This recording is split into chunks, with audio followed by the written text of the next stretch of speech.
বলছিলাম মহান আল্লাহ বলেন ওয়ালা তাকরাবুজ জিনা, পৃথিবীর মানুষ তোমরা জেনার নিকটে যায় না, ইন্নাহু কানা ফাহিশা, নিশ্চয় জেনা অশ্লীল অপছন্দ কাজ, ওয়াসা সাবিলা, অতীব খারাপ, এই পথ অতীব জঘন্য, এই পথ অতীব খারাপ।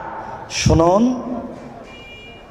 কোন পাপকে আল্লাহ এভাবে উল্লেখ করেননি, জেনাকে এইভাবে বলছেন কেন? একদা আবু যার গেফারি রাদিয়াল্লাহু তাআলা আনহু বলেন যে আল্লাহর নবী বললেন, যে ব্যক্তি লা ইলাহা ইল্লাল্লাহ বলবে সে জান্নাতে যাবে। তখন আবু যার গেফারি বলছেন, চুরি করলে জেনা করলেও যাবে? তখন আল্লাহ রাসূল বলছেন, চুরি করলে জেনা করলেও যাবে। আল্লাহ আবু যার গেফারি বলছেন, চুরি করলে জেনা করলেও যাবে? তো আল্লাহ রাসূল বলছেন, চুরি করলে জেনা করলেও যাবে। আবার আবু যার গেফারি বলছেন, চুরি করলে জেনা করলেও যাবে? তা আল্লাহ রাসূল বলছেন, চুরি করলে জেনা করলেও যাবে। আবু যার গেফারি, তোমার নাক ধুলোই ধূসরিত হোক, আমি যা বলছি সেটাই চূড়ান্ত। শুনুন, জেনা সিরিয়ালে 5 নম্বর পাপ। 1 নম্বর পাপ হচ্ছে শিরক করা, 2 নম্বর পাপ হচ্ছে বাপ মায়ের অবাধ্য চলা, 3 নম্বর পাপ হচ্ছে মিথ্যা কথা বলা, 4 নম্বর পাপ হচ্ছে খাদ্যের ভয়ে ছেলেকে হত্যা করা। ওই এমন রোগ হবে যেটা বংশে ছিল না, যেটা ডাক্তার চিনে না। দেখুন, আব্দুল্লাহ ইবনে উমর রাদিয়াল্লাহু তাআলা আনহু বলেন, রাসূল সাল্লাল্লাহু আলাইহি সাল্লাম বলেছেন, লাম তাজহারিল ফাহিশাতু ফি কওমিন কাত্ত ইল্লা ফাসা ফিহিম আত-তাউন ওয়াল আওজা। যদি কোনো সম্প্রদায়ে জেনা ছড়িয়ে যায়, যেই সম্প্রদায়ে জেনা ছড়াবে তাদের উপরে 2টি বিপদ হবে। 1, তাউন, কলেরা, মহামারী। মহামারী যা, কলেরা তা, অল্প বয়সে মরণ তা। কথা কি বুঝতে পেরেছেন? 2, অল আওজাও মামাজাত ফি আসলাফিহিম, এমন রোগ হবে যেটা বংশে ছিল না, ডাক্তার চিনে না।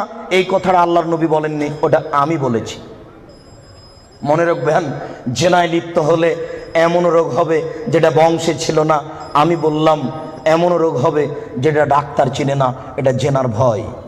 আব্দুল্লাহ ইবনে মাসউদ রাদিয়াল্লাহু তাআলা আনহু বলেন, রাসূল সাল্লাল্লাহু আলাইহি সাল্লাম বলেছেন, লাম তাজহারিল ফাহিশাতু ফি কওমিন কাত্ত ইল্লা ফাসা ফিহিল ফাকর ওয়াল মাসকানা। যখন কোনো সম্প্রদায়ে জেনা প্রকাশ পাবে, তখন তাদের উপরে দারিদ্রতা, নিঃস্বতা, ভিক্ষাবৃত্তি নেমে আসবে। তাকে একদিন না একদিন ভিক্ষুক হতেই হবে। কোটি টাকা ইনকাম করলে তার সংসারে সুবিধা আসবে না। বউ স্ত্রী পরকীয়া প্রেমে লিপ্ত, স্বামীও পরকীয়া প্রেমে লিপ্ত, দুইজন দুইজনকে গালি দেয়। সারাদিনে 3 কোটি টাকা ইনকাম করে, আর রাত্রে এসে দুইজন মারামারি করে।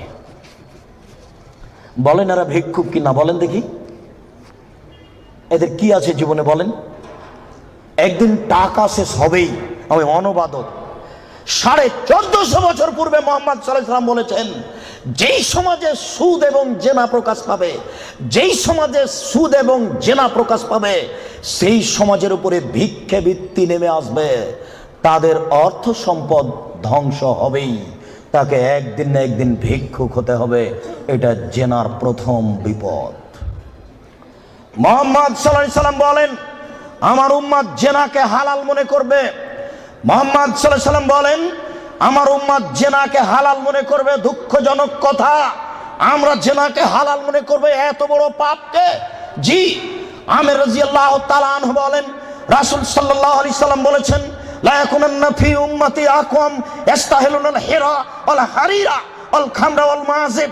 অচিরে আমার উম্মতে এমন মানুষ আসছে যারা রেশমি কাপড়কে হালাল মনে করবে, তাদের গায়ে থাকবে সিল্ক জাতীয় জামা, তাদের বাড়িতে থাকবে মখমল জাতীয় চাদর। আমার উম্মত রেশমি কাপড়কে হালাল মনে করবে। 2, আমার উম্মত জেনাকে হালাল মনে করবে। 3, আমার উম্মত মদকে হালাল মনে করবে।